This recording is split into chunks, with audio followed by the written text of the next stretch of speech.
이런 정의의 촛불을 밝히는 주일입니다. 우리가 살아가는 세상이 현재 우리 한국 사회가 정의와 공의가 참 어떻게 됐는지 완전히 뒤틀려 있는 그런 세상 같습니다.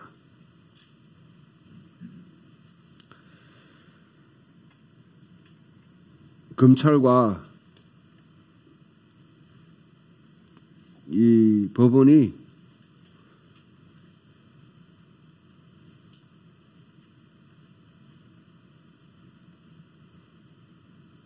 하나님의 정의와 하나님의 공의를 망각하고 있는 그런 사회에서 우리가 살고 있습니다.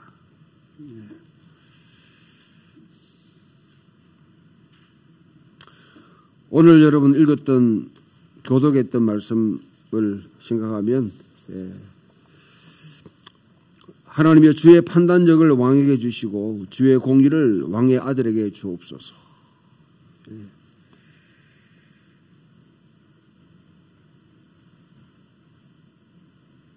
여기 판단력이라는 단어나 그 다음에 공의라는 단어들이 다들 이게 미스파트, 체데카, 하나님의 공의와 정의를 이야기합니다.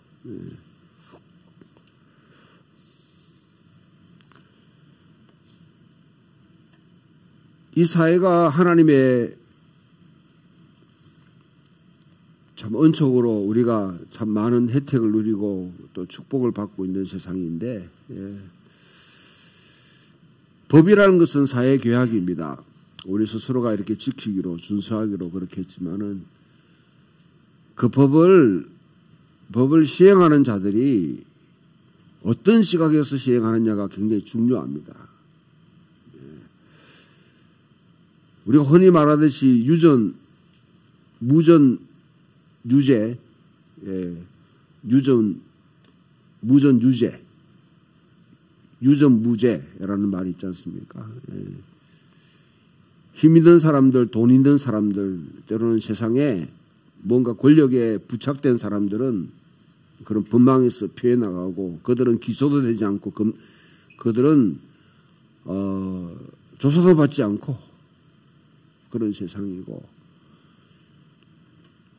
권력을 가진 사람들이 뭔가 한 사람을 갖다 조지려고 그러면 먼지까지 틀어가지고 얼마든지 그렇게 할 수 있습니다. 저는 지금 현 윤석열 대통령이 서울대 법대 애들에게 했던 말이 있어요. 검사들한테 가능한 걸리지 말라고.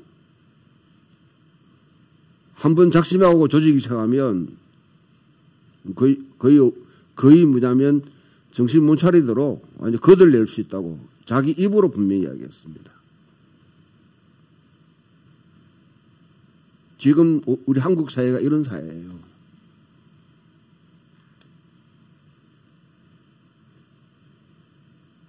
저 조국이라는 한 사람을 생각해 보면, 물론 그 시대 사람이기 때문에 그 가정에도 자녀를 갖다가 나름대로 여러분 뭐 좋은 데 보내기 위해서 뭔가 했겠지요.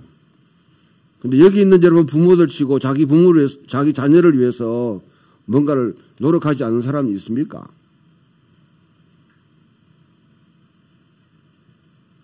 하다못해 숙제라도 도와주고 뭐라도 해주려고 했는 게 부모의 심정이잖아요. 근데 그런 상황에서 한 집안을 저렇게 거들낼 수 있는가 생각해 보면 저는 이거는 아니라고 생각해요.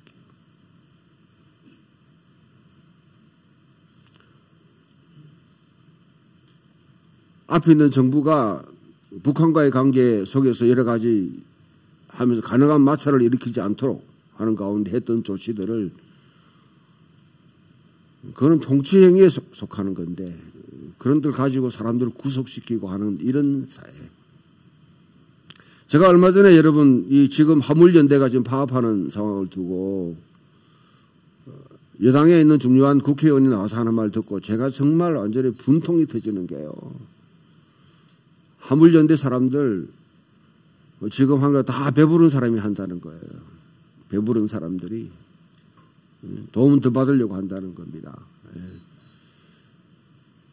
사실 그분들이 어떤 상황인지 저는 정확하게 잘 몰라요. 모르지만은 그 하는 모든 여러분 그 말에는 모든 파업은 다 불법 파업이라는 거예요. 이 정부를 강력하게 지지하고 있는 천공기라는 사람이 주술자가 있습니다. 무당이 있어요. 무당이 했던 말이 노동자가 없어야지 파업이 없어진다는 거예요. 노동자가 없어야지. 지금 우리가 이런 정권 속에 살고 있습니다. 그 국회의원이 하는 말이 노동자들은 다 먹고 살만한데 더 먹기 위해서 뭐냐면 지금 파업을 하고 있다는 거예요. 이 대한민국에 먹고 살기 위해서 여러분 살만한 그런 형편에 없는 사람이 지금 몇 프로 됩니까? 정부가 여러분 이와 같이 여러 가지 사회복지 제도를 통해 가지고 촘촘히 하면서 거의 대부분 먹고 살만한 것은 다 해결하고 있어요. 물론 사각지대에 있는 것 정부가 제대로 돌보지 못했기 때문에 일어나는 이야기죠.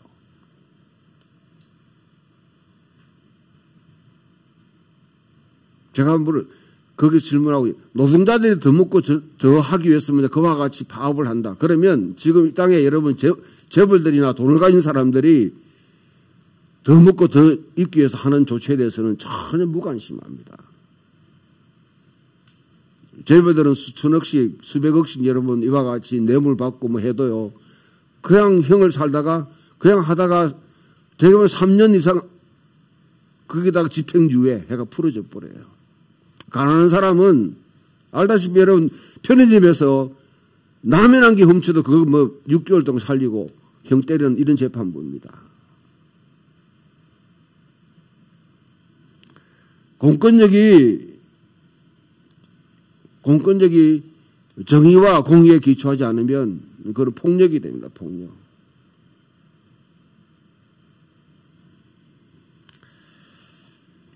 저는 이런 시대에 가능한 현 정부에 대해서 비판하려고 하는 마음들을 자제하려고 하지만은 도저히 참 참기 힘든 상황이에요.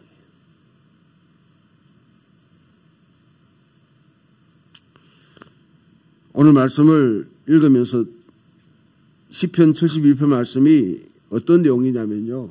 여러분 이스라엘뿐 아니라 근동사회 심지어서 헬라사회까지 기본적인 원칙이 있습니다. 왕이 왜 세웠냐 고대사회 왕을 왜 세웠냐. 왕족이기 때문에 세운 거 아닙니다. 왕이 없이 살아가게 되면 어떤 문제가 일어나냐면 앞에 통치자가 없이 살아가게 되면 힘 있는 사람과 약한 사람이 서로 붙게 되면 결국 힘 있는 사람이 이기게 돼요. 사회는 불평등이라는 게 생겨날 수밖에 없습니다.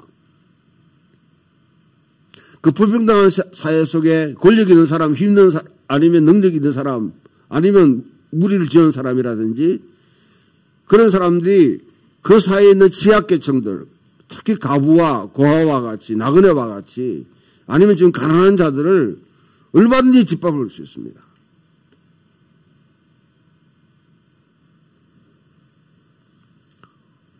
그래서 고대사회 이상은 왕은 이런 불평등 가운데 가난한 자들, 먹고 살 수 없는 사람들, 그런 사람들을 돌보는 게 왕의 책임입니다. 왕의 책임. 그러게 하기 위해서 부자나 권력 있는 사람을 어느 정도 구슬려서 이런 사람 돌보기 하기 위해서 권력층과 유착될 수 있지만 근본적인 목적은 가난한 자들과 이 땅에 박탈당한 자들, 주변부에 내몰린 사람들을 돌보는 게 왕의 임무예요.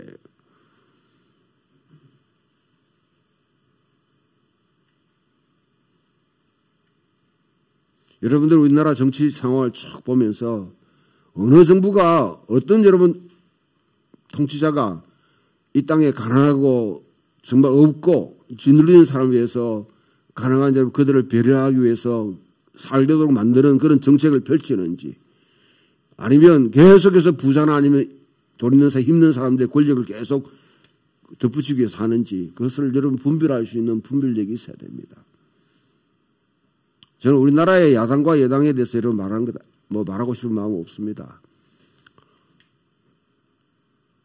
흔히 여러분 현재 민주당을 자꾸 좌파라고 그러는데 좌파는 무슨 좌파예요? 저보고 좌파라는 사람이 있습니다.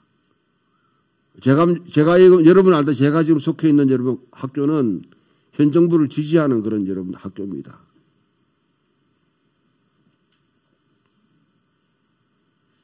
제가 이 학교에 들어가길 때 인터뷰할 때 저보고 하는 말이 당신은 좌파라고 듣지 않냐. 내 페이스북이나 다 이렇게 해가지고 그냥 하는 것 같아. 그 앞에서 내가 웃으면서 했던 말이 있습니다. 좌파가 무슨 좌파인지 모르겠지만은 진짜 좌파가 들으면 내보고 욕합니다. 진짜 좌파. 여러분 진짜 좌파를 못 봐서 그렇지. 아무나 대놓고 여러분 그냥 정지하듯이 사회적 이렇게 프레임 씌워가지고 좌파 우파 그렇게 하는데 현 민주당은 좌파 아닙니다. 영국이나 여러분 미국에 갔다 놓으면 이거는 우파입니다. 우파 정부예요.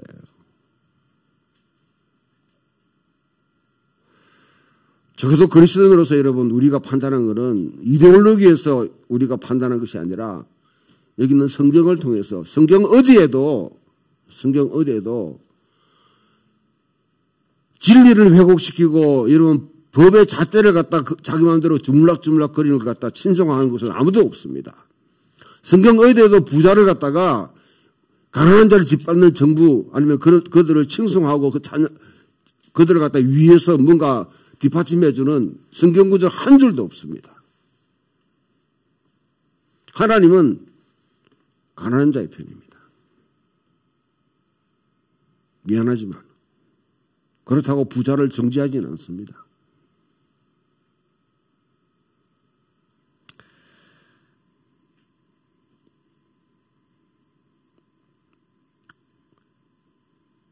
부디 여러분들이 기도하십시오. 현 정부를 위해서 기도하십시오. 예. 저는 이 정부는 주술이 판치는 정부입니다. 주술이요. 우리나라 역사 가운데 주술가 종교인들, 무당들한테 잡혔을 때 우리나라가 어떻게 됐는지 역사를 통해서 잘 증명됩니다. 고려시대 말기도 그렇고요. 예. 조선시대도 그렇고요. 예.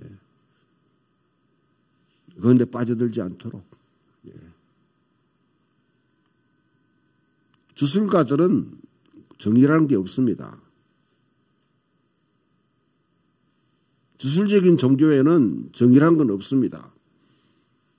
잘 먹고 잘 살기 위해서 여러분 그렇게 하는 거지. 주술은 정의를 갖다 구현하는 방식이 아닙니다.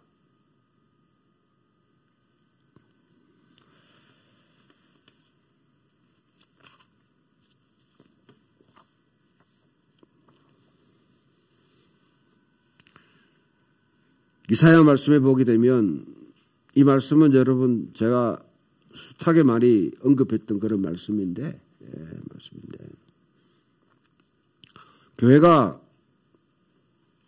교회가 왜 필요하냐? 하나님이 교회를 왜 세웠느냐? 교회가 구원의 방주다. 맞아요. 그냥 그것만 보면 안 됩니다. 여러분들. 교회는 하늘과 땅이 접점을 이루는 곳이 교회입니다. 이 시간 우리가 예배를 드릴 때 하늘과 땅이 여기에 지금 뭐냐면 합쳐진 곳이에요. 예수님 십자가에 죽으시고 부활하사 우리에게 성령을 보내셨습니다. 성령님은 하늘에 속한 분이에요. 그 하늘에 속한 분을 우리에게 보내셨습니다. 그러면 땅과 하늘이 하나 되는 순간 곳이에요. 그게. 그러니까 구원의 통로가 열리는 것이죠. 근데 구원의 통로만 열린다고 여러분 막연하게 생각하게 되면 지금 여러분 성경 전체 이 내용을 갖다가 우리가 망각할 수 있는데 로마서와 전체 배려를 통해 보면 하나님의 세상을 창조하셨는데 아담이 실패를 내고 아담의 실패를 하나님 만회하기 위해서 아브라함을 선택하셨단 말이죠.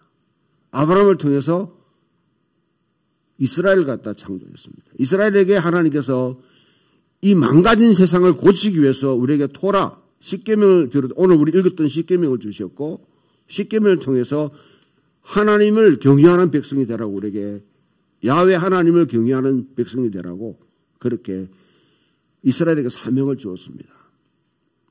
아브라함의 근본적인 목적은 자식 많이 낳고 여러분 구원받는 거 아니에요. 내 본토 친척 아버지 집을 떠나 내가 지시할 돈을 가라. 내가 내 이름을 창대케 하고 너희에서 복을 줘서 모든 열방이 복을 받게 하겠다. 열방이 복을 받게 하겠다. 옛날 성경 번역에는 복의 근원이 되게 하겠다. 아브라함을 통해서 하나님의 궁극적인 목적은 열방이 죽게 돌아오는 겁니다. 그게 아브라함을 선택하기 전에 바로 앞에 있는 11장의 바벨탑 사건이에요. 바벨탑. 창세기 10장에 아브라함의 세 자녀의 후손들이 70민족들이 저지르는 짓이 결국 바벨탑을 찾는 짓이었습니다. 행위였습니다. 그래서 하나님이 흩어버렸어요. 그러면 아브라함은 그것을 반전시키기 위해서 부름받은 사람입니다. 그러니까 지금 로마에서 계속 바울이 지금 하는 이야기는 모든 열방이 죽기로 다 복을 이렇게 돌아오게 하기 위해서 우리가 한 예배, 한 입과 한 마음으로 하나님께 영광을 드리는 예배를 드리자. 이렇게 하면 예배가 참 영광과 존귀를 드리는 예배로 드리면 좋겠구나 생각하겠지만은 이 배후에는 바울의 엄청난 신학적인 여러분 이 메시지가 있습니다. 로마 교회가 바울이 세운 교회가 아니에요. 유대인들이 예루살렘 왔다가 성령의 강림 받고 돌아가서 자기들이 세웠던 교회입니다. 사도들에 의해서 세워진 것이 아니고 그때는 예배에 거의 대부분 주류는 유대인들. 그런데 로마 상황에 이상한 상황이 한 게 벌어졌습니다. 클라우디우스 황제가 로마 내에 있는 이 유대인들이 서로 분란을 일으켰는데 그 분란을 일으킨 장본인이 크레스투스라는 사람. 이 크레스투스가 누구냐면 바로 예수 그리스도를 이야기해요. 그리스도 때문에 유대인들 사이에 분란이 일어나가지고 클라우디우스 황제가 모든 유대인은 로마를 떠나라 해서 축출 칙령을 내립니다. 주 49년입니다. 그러니까 여러분 로마에 있는 교회들, 가정교회들이 이제는 주류가 유대인들이 다 빠져나가 버리면 주류가 누가 됩니까? 이방인들이 되는 것이죠. 클라우디우스 황제가 죽었습니다. 네로가 등장하면서 클라우디우스 칙령은 취소됐어요. 그러면 브리스길라 아굴라 같은 사람이 나왔다가 이제 다시 돌아가는 겁니다. 돌아가게 되면 기존 교회는 이제 이방인들 주류에 지금 유대인들이 주변부가 되는 거예요. 주변부가. 유대인들과 이방인들이 주를 이루는 그런 상황 속에 이게 여러분 다시 주도권 다툼이 일어나고 그릇김이라는 게 있을 수 있어요. 유대인들은 독특한 사람이고 이방인들은 나름대로 여러분 뭐 그래도 먹는 거라든지 이런 것 자체가 좀 느슨한 사람들이에요. 그러면 그 이전 상황이 아닌 유대인들의 끄리낌이 있는 그런 여러 관습들이 교회에 행해질 때 이거는 분쟁이 불뜻하게 일어나는 거예요. 눈에 뻔하게 보이는 것이죠. 클라우디우스 황제 당시에 일어났던 그런 분란이 또 일어나지 않는 보장이 없을 정도 상황입니다. 바울은 여기서 여러분 강한 자가 누구고 약한 자가 누군지 지금 신학자들도 헷갈려요. 저도 헷갈립니다. 이건 누가 이렇다 저렇다 쉽게 그렇게 할 수 없습니다. 아무튼 교회 주도력을 갖고 있는 하나의 어떤 그런 민족 집단, 이 유대인이든 이방인이든 간에 그 가운데 약자들을 배려하는 좀 그런 배려하는 그런 교회의 모습을 보여라. 바울이 괜히 꼰대질하기 위해 가지고 너가 사도니까 말 들으라 그 말이 아니고 바울에게는 아주 큰 목적이었습니다. 로마에 있는 그리스도인들이 지금 주어진 임무는 복음을 그대로 지금 잘 구현해야 될 책임이 있는 거예요. 왜? 지금대로 그 당시 전체 세계를 다 완전히 장악하고 있는 이 로마 제국이 이데올로기가 틀렸다고. 로마 제국이 공포하고 있는 이데올로기는 뭡니까? 구랏발로 짓밟으면서 평화라고 하는 것이죠. 스코틀랜드의 한 장군이 했던 말입니다. 로마는 와서 평화로운 마을을 초토화시켜놓고 그것을 평화라고 이야기한다. 로마는 와서 다리 한 개 지어주고 모든 것을 다 가져가 버립니다. 로마가 만든 정의, 로마가 만든 평화, 로마가 외세우는 질서, 정의는 그런 가이사 아구스투스가 만든 정의예요. 그 정의에 맞서서 하나님이 그 대안으로 지금 세우신 분이 뭐죠? 예수 그리스도입니다. 가이사 아구스투스가 영을 내려 모든 사람이 다 호적하라고 했을 때 그때 주님이 태어나시는 거예요. 단순히 여러분 예수님이 언제 태어난지 일시를 정확하게 죽은 것이 아니라 예수님이 왜 등장했는지를 갖다 보여주는 아주 중요한 여러분 그런 지시표입니다.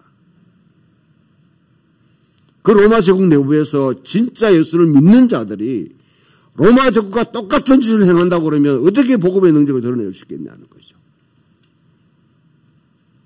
로마 제국의 가치와 행동 방식을 거슬러가는, 그래서 전복시키는 삶을 살아갈 때 교회가 교회다운 모습을 보일 수 있는데, 교회도 여전히 강한 자가 약자를 짓밟고 무시하고 그렇게 한다면 그게 어떻게 하나님을 믿는 백성이라고 할 수 있겠느냐.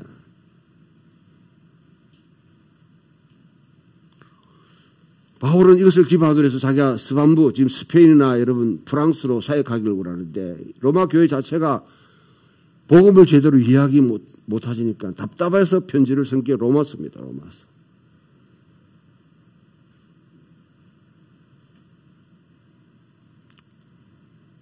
오늘 죄송합니다. 학교 이야기 해서 죄송합니다. 이분 학기에 바울 세신을 강의를 했는데요. 학생들에게 던져주고 난 학기말 시험 문제가 이겁니다. 만일 당신이 바울이라고 그러면 한국 교회에 무슨 편지를 쓰겠느냐.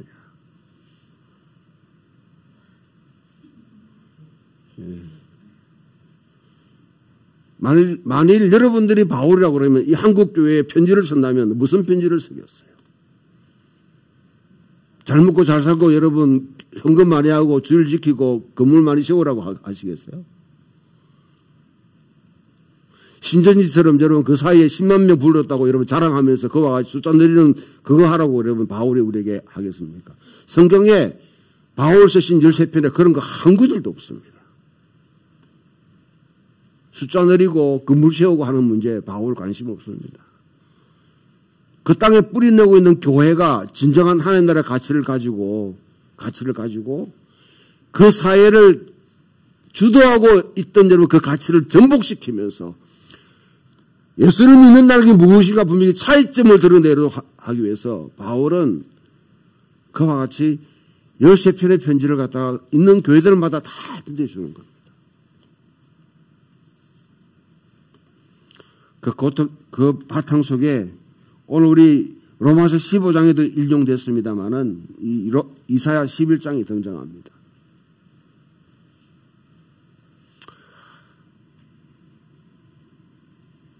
이리가 어린 양과 함께 살고 표범이 어린 염소와 함께 눕고 송아지와 어린 사자와 살찐 짐승이 함께 있어 어린아이가 이끌고 가고 암소와 곰, 사자와 소, 이 사회에 여러분 강자와 약자, 포식자와 먹이가 함께 여러분 이와 같이 놀면서 지낼 수 있는 세상이 가능하겠습니까?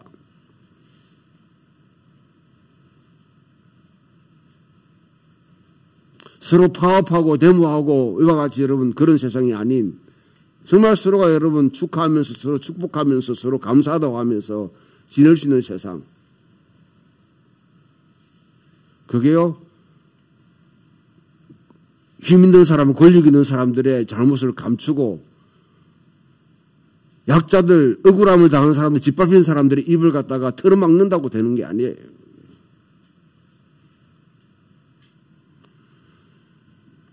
그와 같은 세상이 시온에 이루어질 때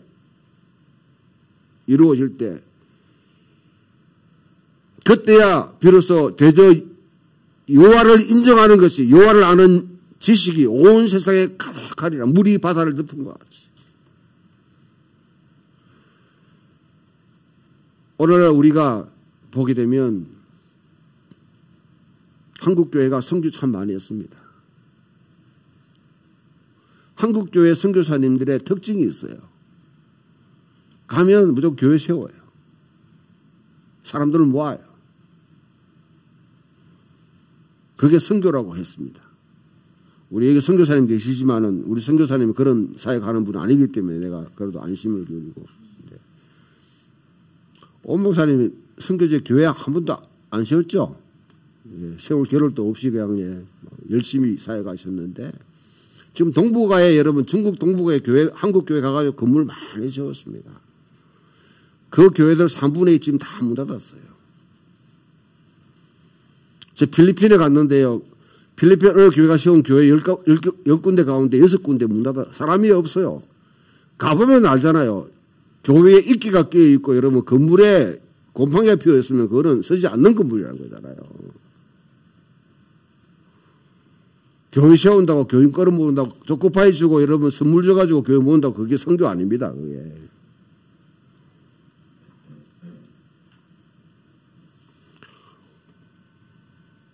인도네시아에 갔더니 어느 선교사님들 재교육한다고 모아놓고 같이 하는데 어떤 진지하게 자기가 와가 자기는 선교가 한국교회, 한국 장로교의 그 원칙을 이 교회를 갖다가 인도네시아에 심는 게 자기 사명이라고 그러더라고요. 내가 그 자리에서 제발 그만두십시오.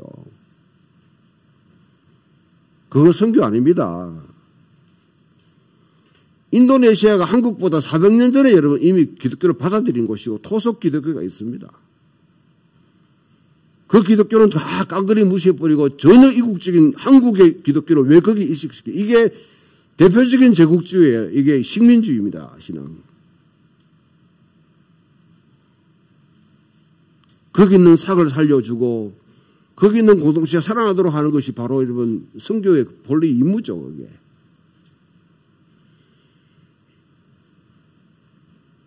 교회 세우고 이 우리 한국 교회가 지금 얼마나 문제가 많은데 그걸 갖다 또 이식시킨다고.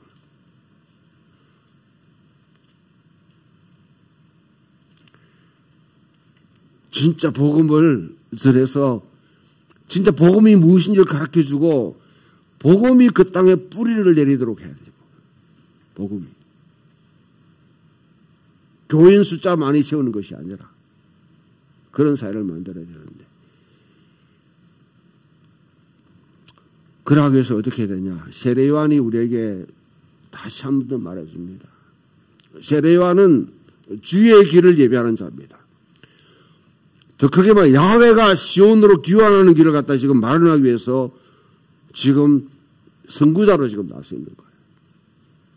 세례 요한이 그냥 회개하라 하나님 나라 가까운 일을 하면서 그냥 예수 믿고 천국 가라고 한 적 없습니다. 예수만 믿으면 돼요. 예수 믿으면 복 받습니다. 예수 믿으면 여러분 잘 삽니다. 예수 믿으면 여러분들이 건강합니다. 그 메시지 전한 것도 아니에요.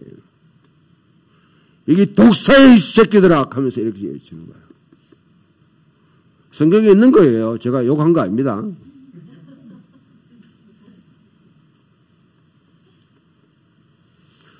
독사의 새끼들아, 응? 네가 아브라함의 후손이라고 구원받을 착각하지 마라. 착각하지 마라. 우리말로 하면 여러분 교회에 와 있는 여러분들 우리에게 하는 말 들으면 여러분들 풍경 있는 교회 와서 예배 드린다고 구원한다고 장담하지 마세요.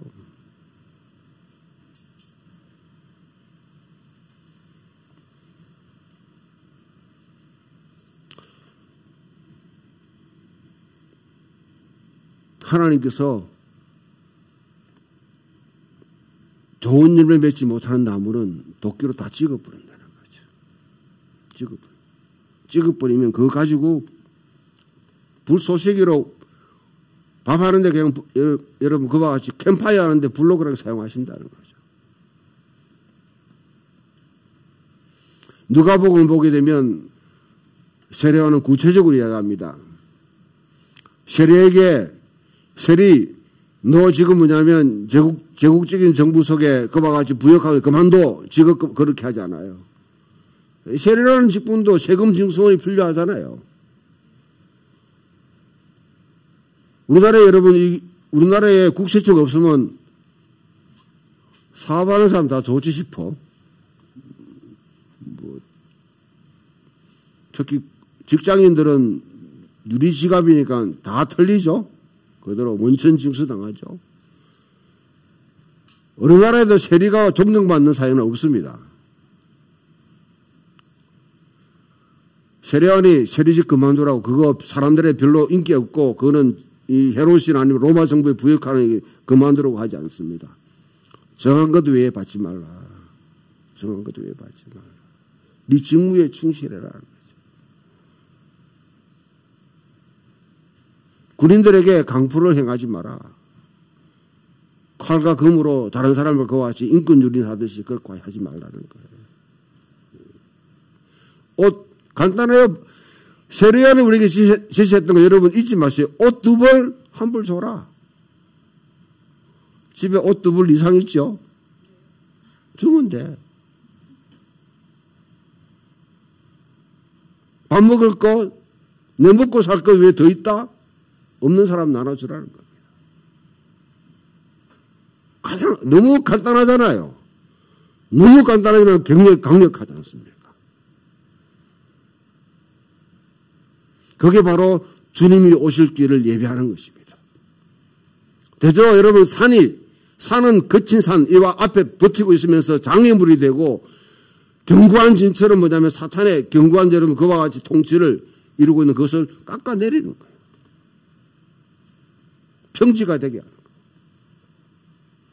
그것조차도 하나님 보고 하라면 곤란합니다. 그렇게 할 수 있는 능력을 우리 그리스도인이 주셨다는 거죠.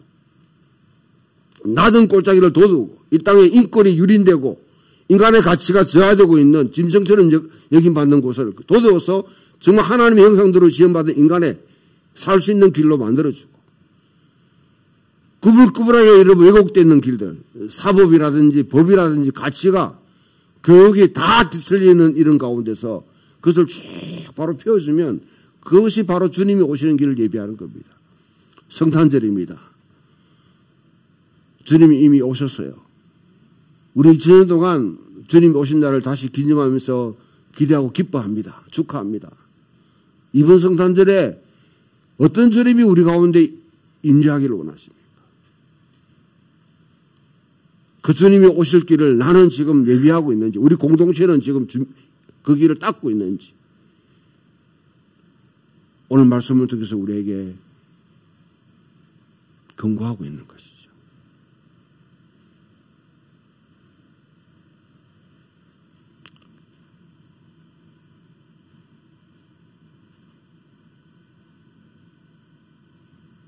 하나님의 정의가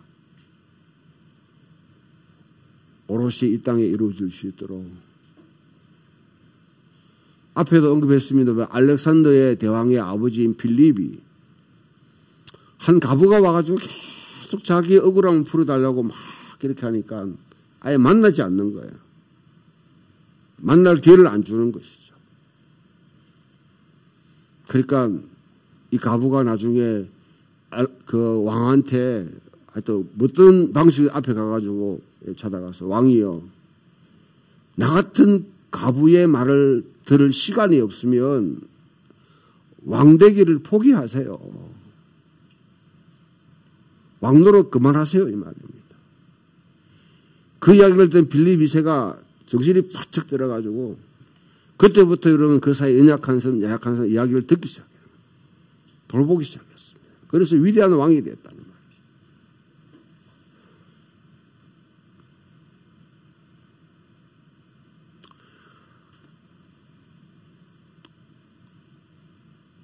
내가 조금의 힘이 있으면 내가 조금이라도 가진 것 있으면, 옷 두 벌 있으면, 먹을 것 위에 더 남은 것 있으면, 더 잘 먹고 더 잘 입고 덜 잘 살기 위해서 계속 축적하지 말고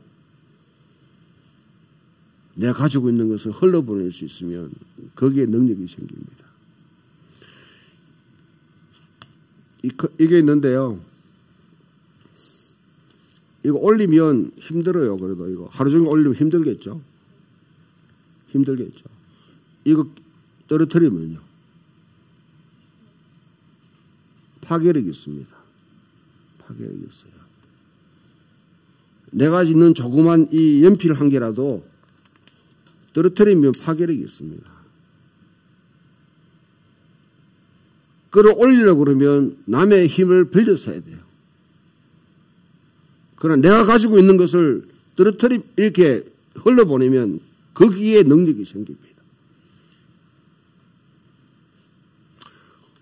이 자리에 아무것도 없고 할 능력도 없는 내 먹고 살기 힘든 사람은 에게 하나님께서 이와 같이 요구하는 것 아닙니다. 적어도 먹고 살 수 있고 옷 두 벌 있으면 한 벌 나눠줄 수 있으면 그 사람은 하나님의 정의의 도구로 쓰임받을 수 있습니다. 그런 소중한 삶이 여러분을 통해서 이루어지기를 주님의 이름으로 축원합니다. 감사합니다.